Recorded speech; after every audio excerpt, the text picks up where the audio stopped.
Well, the future of coalition governments in municipalities is taking troubling directions. This is after Mpho Phalatse was ousted 10 months into office through a motion of no confidence. So what does coalition politics mean for democracy, and is coalition politics sustainable in South Africa given the local government examples we have so far? With pundits predicting a less than 50% win for the ANC in 2024, the country could be faced with national coalitions. And is this disastrous, or could it strengthen democracy?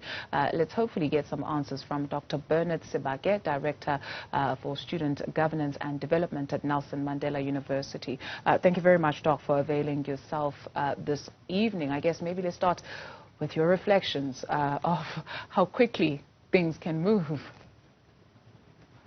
Yeah, well, thank you very much, Tutuzile, and let me also greet the viewers at home.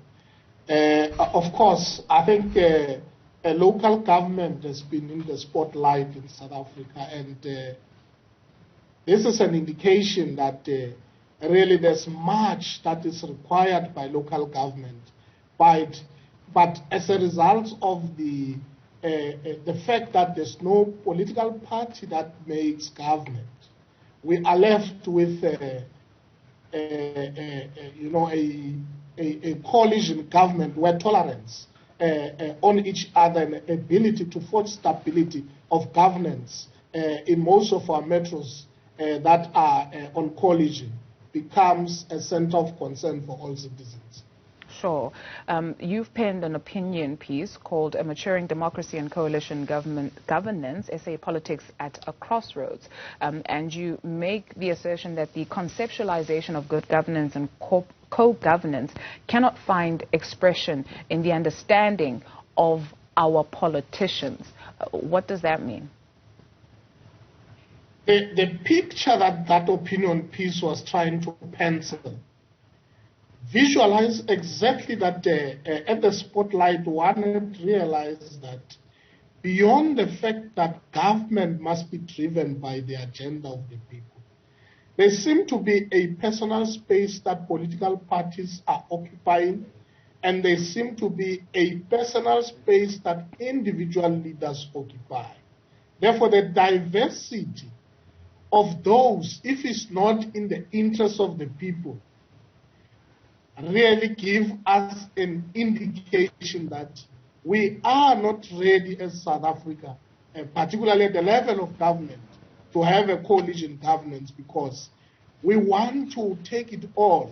We don't embrace the ideas that comes from oppositions, particularly when they are not auguring our personal spaces as leaders. That's exactly the map of where this maturity comes from.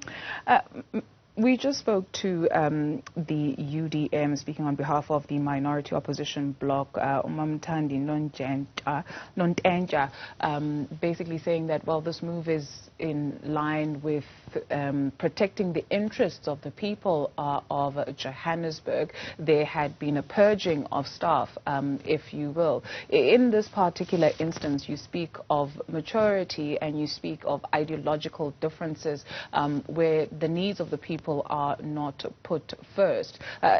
Democracy at play, maybe? Well, look, I think generally is that all political parties are going to price themselves as political parties that are of interest of citizens. You would listen possibly to the ousted mayor, who is labeling the ANC-led coalition, for instance, in Johannesburg. You also hear the ANC of alleging the DA-led coalition, or rather the DA that is at the helm of the city, or that was on the helm of the city, to be peddling with sensitive information or conniving to conceive. So these are competing variables for to tell the citizens their version of the truth, but at the end of the day, it's political parties and political leaders themselves that want to price and position themselves most probably for the 2024 project.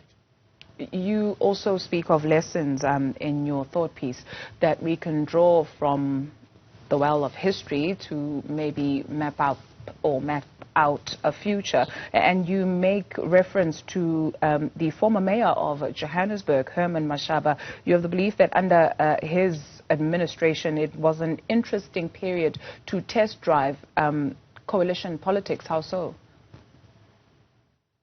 One of the key aspects that during his leadership he was able to do, one would note that he understood that he's getting into a government that has to be multiple ideology.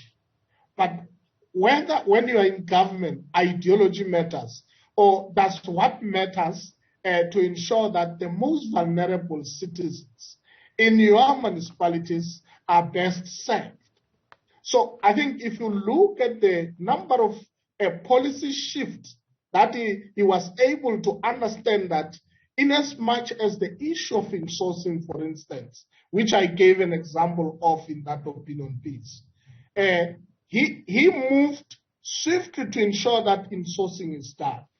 It is about ordinary citizens who are on the ground, who are vulnerable, who have not been embraced by the historic materialism if we talk about economic bubble. And that was not, by the way, the policy of DA. But he made sure that he implemented because it is in the interest of the citizens. Doc, thank you very much for availing yourself this afternoon. Dr. Bernard Sebake is the Director of Student Governance and Development at Nelson Mandela University.